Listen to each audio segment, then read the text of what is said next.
it's common, and also I think to some extent subconscious. Mm-hmm. A lot of people that say these things don't realize they're saying it, or the actual double meaning behind it, which I think can be, as I said, it's hard to identify and to tackle, because of that. Because if someone's like, oh, when people ask me, oh, where are you from? And they say, where you from originally, some of the people can just genuinely be curious, like what my story is. They Mm-hmm. don't mean any harm or malice behind it, but some people do, as I said, intentionally or unintentionally. Some people do, and I sometimes take it the wrong way, because it makes me feel, are they questioning whether I have a right to be in this country? I'm born here, I'm raised here, but it just makes me feel that they wouldn't ask my white friend the same question. Well, you had that awful experience when you were 8 with those boys outside the shop, didn't you? And so not really surprising that you'd be sensitive to these statements. Is there, do you think there's a culture that can't be changed in this generation, or do you think it is something that people can be made aware of and will strive to think before they speak?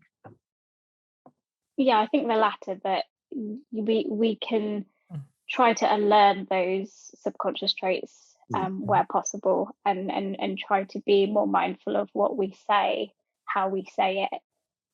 Yeah, I have had people say to me, well then you're oppressing our free speech, or why do we have to think about everything that comes out of our mouths? I'm not forcing you to, you don't have to, but this is my experience, and this is how I felt when people have said these things to me. We all go on about being kind and treating others as we'd like to be treated ourselves. So if some people who've said that to me, I say, well, you've asked me my thoughts and feelings, this is how I feel, and these are the experiences I've had. I would advise you, and I want you to learn from it and not say the same things to other people like me, but it's up to you at the end of the day to learn that, to do more research on that, to reflect on yourself and make those changes.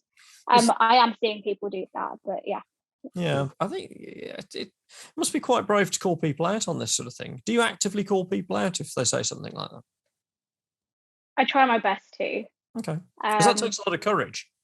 It does, and sometimes I don't have that courage, and I've become more courageous as I've gotten older. Certainly when I was younger, when I was in university, I wouldn't say anything, I wouldn't speak up.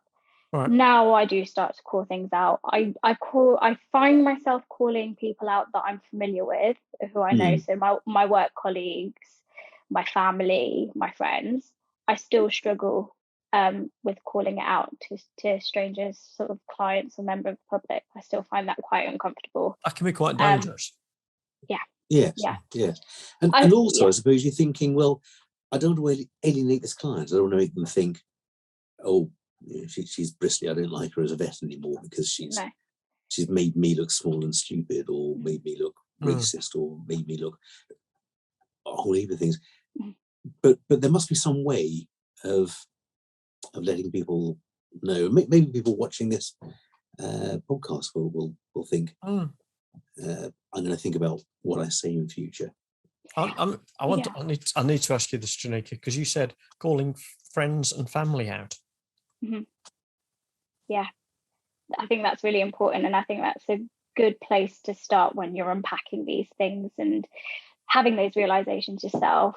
I think it starts sort of grassroots up, like you've got to then call these things out in environments that you're comfortable with to start off with, and then work your way up to calling people out in general. And that's how I've started doing it. And I've called out family members that have made racist remarks and viewpoints during the Christmas dinner table. I've called friends out for remarks that they've made about certain races or certain minority groups. I think that's really, really important to do. Interesting.